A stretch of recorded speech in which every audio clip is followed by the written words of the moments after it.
மிதவாத அரசியலை தமிழ் அரசியல் கட்சிகள் முன்னெடுத்த போது ஆயுதமேந்திய போராட்டத்தை விடுதலை புலிகள் முன்னெடுத்த நிலையில் இரண்டு துறைகளையும் ஒன்றிணைத்து செயற்படுவதும் அவசியம் கருதிய சில முக்கிய அரசியல் கட்சிகளை ஒன்று சேர்த்து தமிழ் தேசிய கூட்டமைப்பினை விடுதலை புலிகள் உருவாக்கியமை வரலாறு. அதன் பெறுபேறுதான் 2004 ஆண்டு பாராளுமன்ற தேர்தலில் தமிழ் தேசிய கூட்டமைப்பு பெற்ற அதி உச்சமான 24 ஆசனங்கள் ஆகும். பேட்டியில் கேட்கப்பட்ட தேசிய கொடி சமஷ்டி முறைமையை போன்றவற்றிற்கு விளக்கம் அளித்தது போன்று தமிழீழ விடுதலை புலிகள் தொடர்பான இந்த கேள்விக்கு விளக்கம் அளித்திருந்தால் பிரச்சனை எழுந்திருக்காது.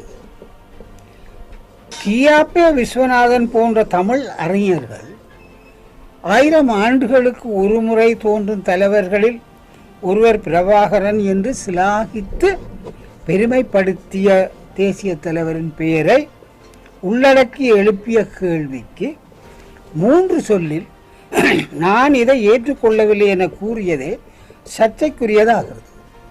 தமிழ் மக்களின் நியாயப்பாட்டை துணிந்து கூறியிருக்க வேண்டும். இலங்கைக்குள்ளேயே முடங்கி கிடந்த எமது அரசியல் போராட்டத்தை தந்தை செல்வநாயகம் மற்றும் அமிர்தலிங்கம் போன்றவர்கள் இந்தியாவரை முன்னெடுத்த பொழுது அதனை சர்வதேச மயப்படுத்தியது விடுதலை புலிகள். விடுதலை புலிகளின் ஆயுத போராட்டம் தான் என்பதை அவரும் மறுக்க முடியாது.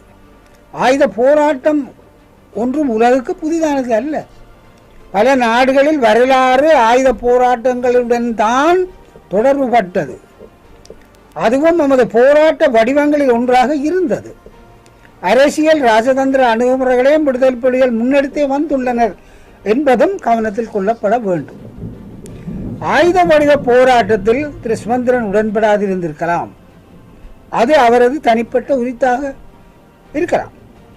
அந்த போராட்டத்தின் மூலம் தமிழ் தேசிய இனத்தின் விடுதலை வேட்கை வெளி உலகுக்கு பகிரப்பட்டு ஆதரவு பெற்ற நிலையோடு தொடர்புபட்ட தமிழ் தேசிய கூட்டமைப்பின் பேச்சாளராக இருந்து கொண்டு அதனை ஏற்றுக்கொள்ளவில்லை என்று கூறுவதை நிச்சயமாக தவிர்த்திருக்க வேண்டும். தமிழ் தேசிய கூட்டமைப்பையும் இலங்கை தமிழரசு கட்சியையும் பொறுத்தவரை விடுதலை புலிகளின் ஆயுத போராட்டத்தின் மூலம் உலக மேம்படுத்தப்பட்ட அரசியல் நிலைப்பாட்டிலேயே உள்நாட்டிலும் வெளிநாட்டிலும் ஜனநாயக ரீதியாக பயணிப்போம் என்பதை நான் வலியுறுத்தி கூற